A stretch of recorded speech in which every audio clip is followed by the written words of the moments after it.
Forget It and Little Mix. That is the Heartbreak Anthem is playing right here on Pure West Radio. It's your station for Pembrokeshire and indeed from Pembrokeshire.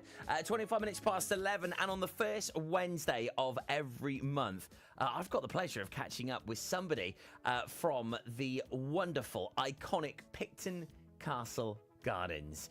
It was fabulous having Rianne on the show last month and finding out all about the history of her and how she ended up being in the position that she is, looking after all of the operations and overseeing this beautiful, iconic venue.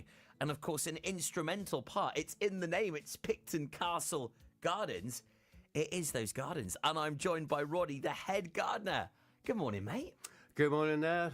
Delighted Thank you to be here. Ever so much for being here today. I didn't realise. I was like, oh, Roddy, where'd you come from today? Picton.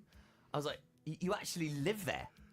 It's one of these jobs that it's a bit of a thing of the past now, but head gardeners traditionally used to get a tied property with their jobs. Wow. I think there's too much holiday accommodation. There's too sort of more desirable for most organisations, but Yeah. I'm very lucky that I've been able to live where I work and in incredibly beautiful surroundings. So. That is incredible. So let's go right back. Where did it all begin for you then, Roddy? How did you discover that you were like, right, I want to work with nature. I've got these green fingers I want to put to good use. I guess I'm really lucky. I never had to make a very conscious decision about it. I suppose I started off collecting slugs on my granddad's allotment at aged about 5 or 6 or something. Yeah, do you know what? That's like where it begins for They're very so hands-off. many people, isn't it? An allotment. I remember my granddad had one, and it was just amazing going down there and going into his polytunnel and going into the sheds. I mean, it's amazing what you can actually grow on just a small plot as well. It's amazing, yeah. I mean, it's thankfully it's sort of made a bit of a resurgence again to allotment gardening because you know, back in those days, it was just a grumpy old man sort of in the sheds. And tending these amazing vegetable gardens and producing all the vegetables that they needed for their household. Yeah. So that's where it began for you then. It was collecting slugs in the allotment. Yeah, that's it. And I carried on growing plants. I started getting into alpine plants and rock garden plants back in, I suppose, the 1970s. And from there, I got a job doing gardening at Edinburgh Botanical Gardens. Okay. It's an incredible place to work. And then I just carried on doing gardening because I love it. Yeah. I mean, every day, I suppose you're there at one with nature. Totally. There's so many elements to it because every day is different, and then you're very conscious of the seasons changing. And you know, if you stay somewhere for a long time, you're very conscious of the years. Every year is different.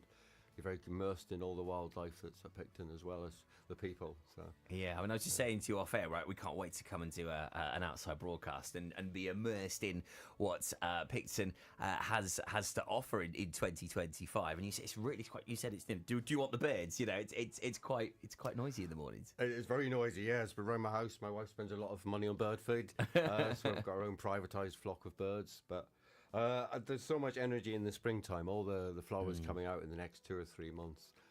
You can almost feel it. You really can feel the energy of spring coming into life. This must be like the most beautiful time for you, just seeing everything sort of being reborn again. That's it, and up until sort of the type of May, I mean, we've got loads of rhododendrons, which are pretty unfashionable, but incredibly spectacular plants. They all come to their own through sort of April and May.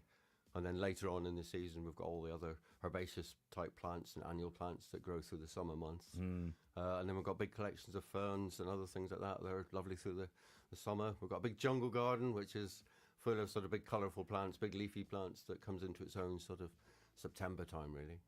So we are talking, of course, about this wonderful, iconic venue that just has so much heritage. And, you know, we've sort of... tagged it with where history blooms because there is so much that goes on. We've got blooming great guests and awesome repertoire of history. But that gardens is a huge part of why people go there. People love to go for long walks and take the dogs.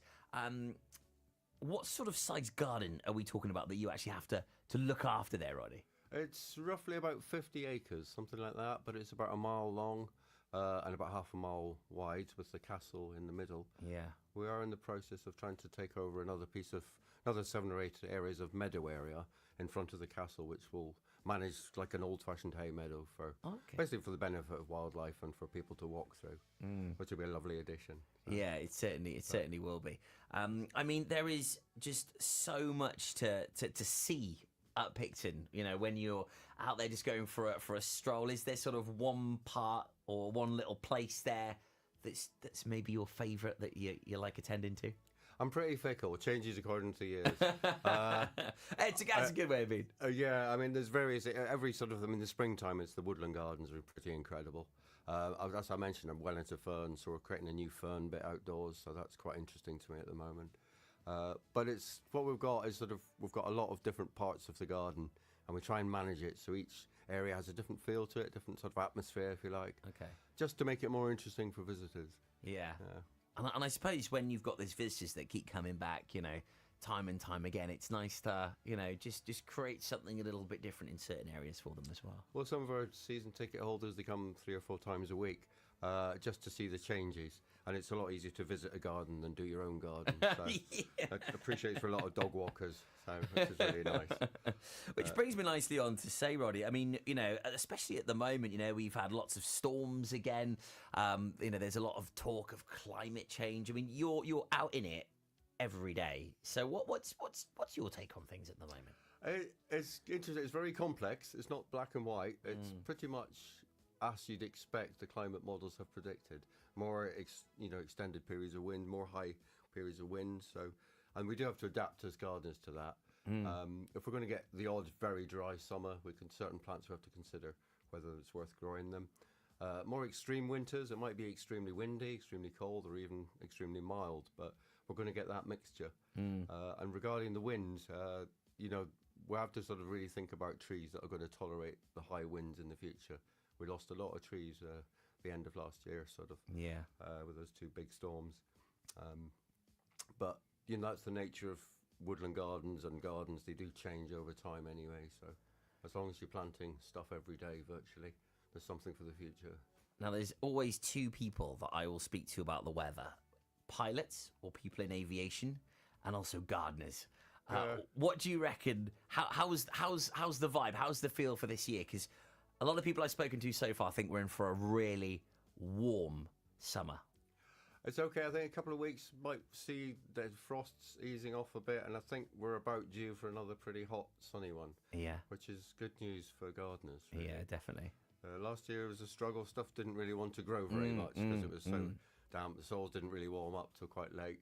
But I think this year it's fairly easy to predict that it'll be very different from last year. Yeah. Hopefully it was not as many high winds as we had last year, which was a record number. Yeah. It's incredible all the factors that you have to take into play as a gardener.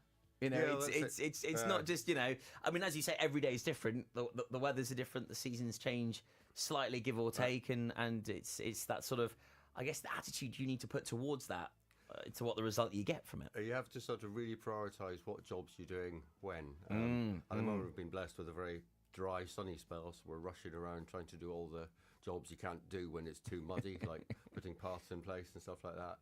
And then there's other jobs that you can do when the ground's wet but it's raining, or something like that, or, you know.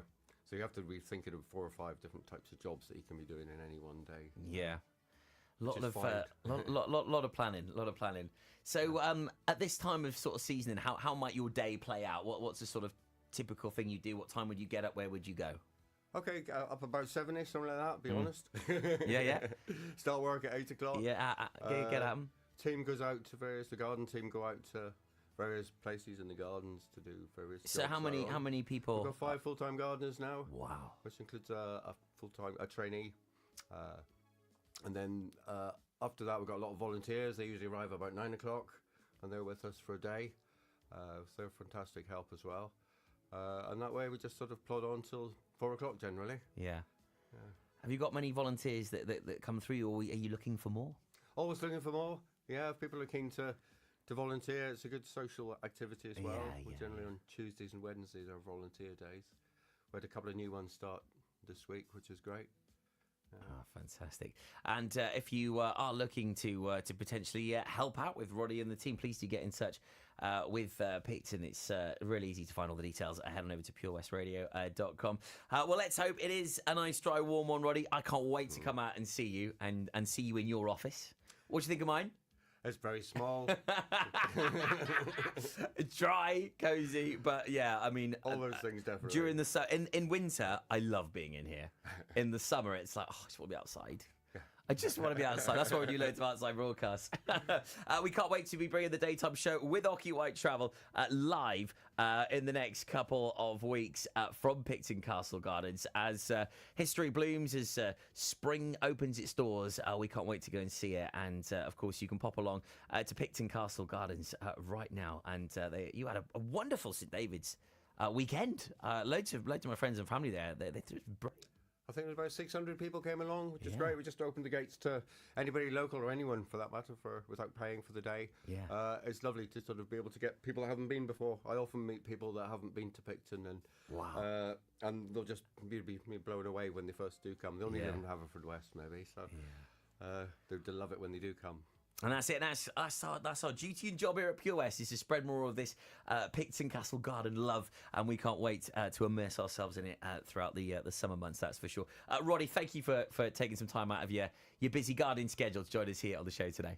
It's been a pleasure. Well, thank you. Absolute star. Thanks, Roddy. Head gardener at Picton Castle Gardens, joining us here on Pure West. And once again, next month, we'll be finding out more from the fabulous team at this wonderful, iconic venue. Hopefully, we've got Kate Barrett joining us to talk about the school activities and children's activities that are ongoing there. And as I mentioned, please do get in touch with the team as well, whether you'd like to volunteer. Maybe you just want to find out more information. Maybe just want to pop along. Don't forget, they were finalists for Best Attraction in Pembrokeshire at the Croeso Awards. And it's just such a special, iconic place to visit. Find out more details now by visiting pictoncastle.co.uk. And big thanks there to Roddy for joining us here on the show.